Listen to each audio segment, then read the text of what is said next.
Let's begin overseas, specifically in the Middle East, where airstrikes, rocket attacks, and clashes are underway across Israel and Gaza, despite growing international ceasefire efforts.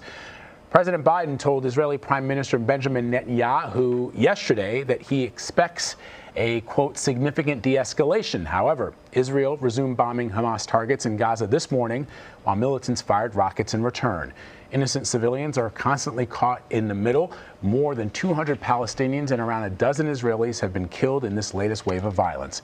Imtiaz Tyab is just north of the Gaza Strip, following the very latest. We're here in southern Israel, about 5 miles away from the Gaza Strip. You can see Israeli security forces has basically blocked off these roads. There's no way of getting any further from here. And all of this comes as the Israeli media really speculates breathlessly about a ceasefire, which they believe could start as early as tomorrow. But for now, the bombings continue. Israeli airstrikes have been lighting up Gaza's skyline for 11 days now, causing an inferno of destruction on the ground. The misery is unrelenting.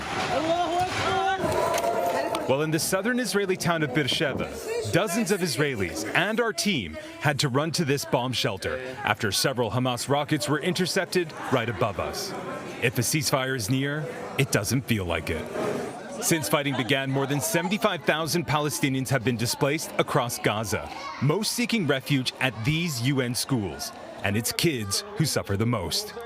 We talked to two 10-year-olds about what they're experiencing, one Israeli and one Palestinian. Nadine Abdeltaif has become the face of Gaza's children. I'm only 10. After going viral in this video posted online. CBS News met Nadine near her neighborhood, which is now in ruins. I want to feel safe for like one day at least. I never feel safe in my own home. What's it like in your house? It's very scary. Renana Botzer-Swizza lives in southern Israel, just a few miles away from Gaza. She gets scared every time Hamas rockets are fired near her home. She says she knows what she experiences is nothing compared to what Nadine does. And when we asked her what she'd say to her if they were to ever meet, I wasn't saying nothing. I just hug her and tell her that I know what you feel. Now, according to the UN's children's charity UNICEF, close to 1 million kids in Gaza face, quote, disaster if a ceasefire isn't called soon. Anne-Marie, Vlad. Imtiaz, thank you. So for more on all of this, let's bring in CBS News reporter Haley Ott. She is with us from Tel Aviv. Thank you so much for joining us, Haley. So earlier today, we spoke to Imtiaz. He is in southern Israel. He said that they got a good solid 8 hours of peace in terms of no rockets or anything last night.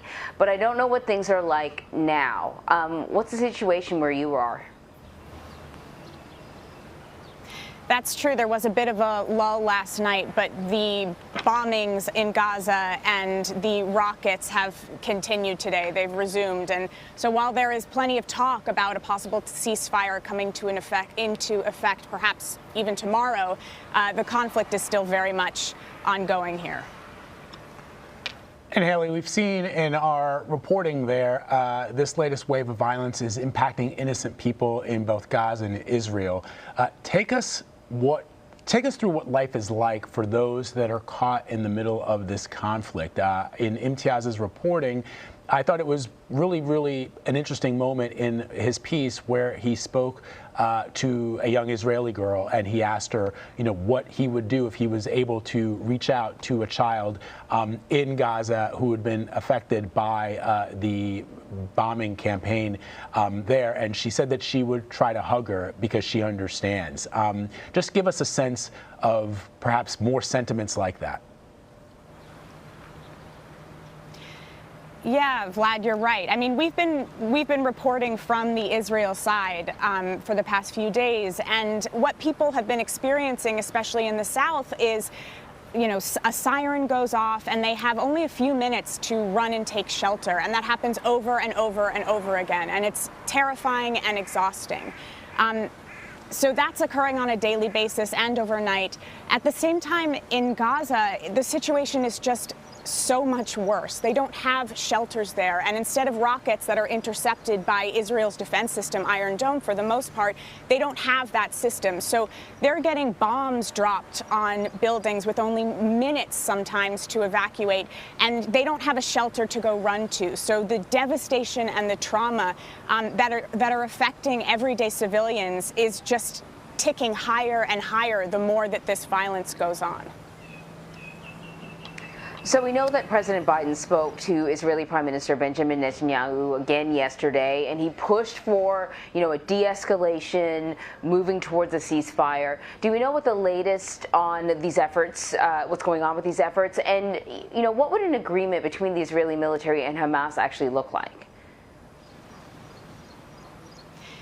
That's a great question, Anne-Marie, and that is the question of the moment. What would a ceasefire agreement actually look like? We're seeing reports that that's exactly what they're trying to hammer out. Perhaps they might come up with just an agreement to pause the hostilities while they come up with a more robust ceasefire agreement, but that's very much what's being negotiated right now from what we're hearing, and we're just going to have to wait and see.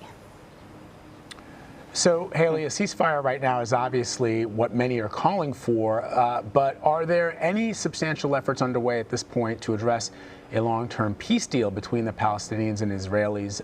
Because, this isn't the first time that we've seen this, and sadly, it probably won't be the last. And the people that suffer the most are those civilians, those folks caught in the middle on both sides. The reality is that everybody is suffering. And, it doesn't appear that there is an end in sight because people are so entrenched in what they're doing.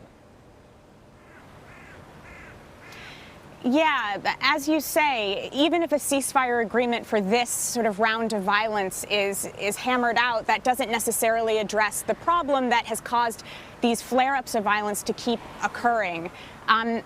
We've heard, many different foreign nations who have called for a ceasefire agreement have also stressed that it's important to work towards a two-state solution.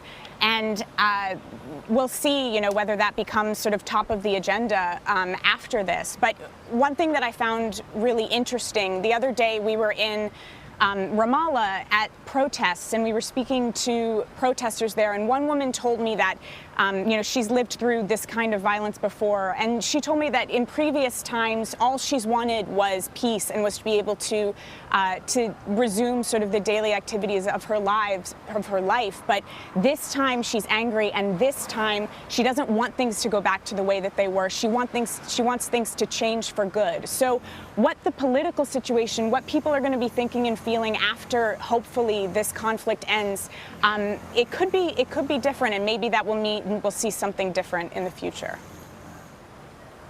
All right, Haley Ott for us on the ground in Tel Aviv. Thank you, Haley.